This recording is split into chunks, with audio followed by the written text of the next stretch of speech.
After their son Rocky took his own life 5 years ago, they founded Run for Rocky, an annual 5K run that so far has raised $313,000 for LGBTQ initiatives. This week, the Campanas were awarded a merit medal by the Governor General for their exceptional work that they've done. Joining me now from Windsor are Nancy and Rob Campana. Thank you so much for being here today. Thank you, Ben. Before we talk about the run, before we talk about the honor that was bestowed on you by the Governor General, can you tell me a little bit about your son, Rocky?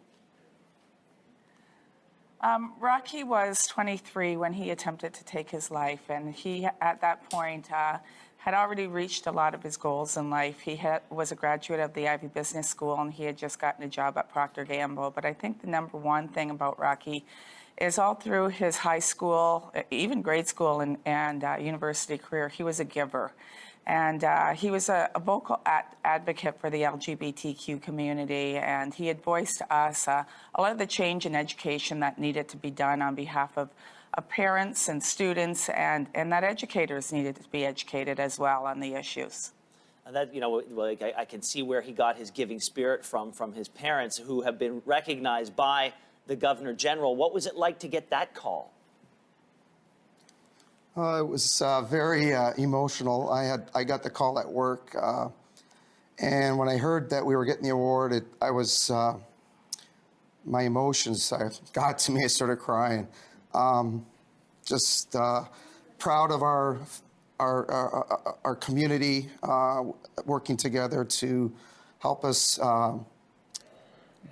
help our vision and what we wanted to do, and wrapping their arms around us was phenomenal. And the award is just not for Nancy and I, it's for our whole community of Windsor and Essex County.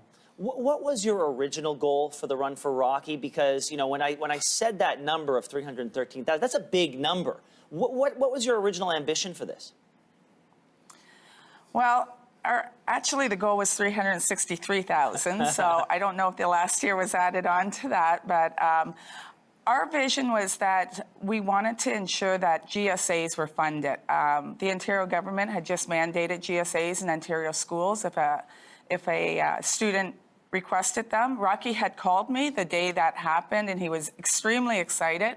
He wanted to do community service work in schools, and so it was a natural fit that somehow we attach Rocky's name to that work in our community.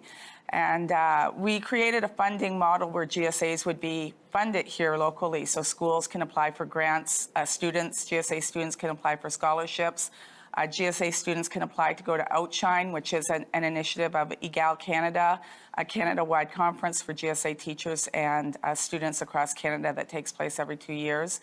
And we also wanted to fund the local Pride Center because they saw a huge influx of need once our family became very vocal on what the needs were for our students.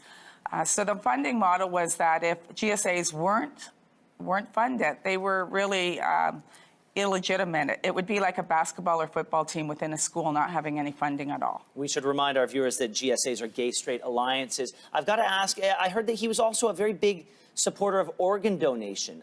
What have you done on that front? Rocky was a vocal advocate of blood and organ donation and fair rules across Canada for gay men. And when he passed away, he did live for 2 days, and we tried to donate his organs, and unfortunately we weren't, and the predominant factor was that he was gay.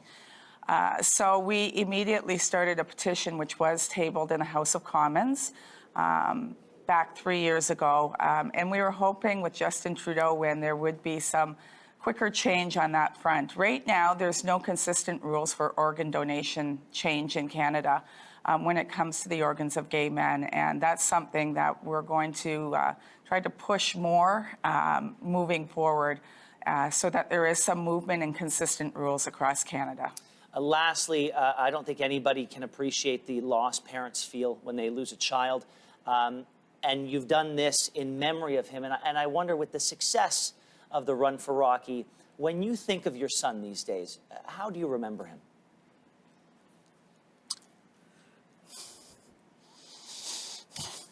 I remember him as a person that was a giver, and he was a giver to the end of his life. And, you know, if we can continue on his legacy of giving, I know that is something that he not only wanted us to do, he expected us to do.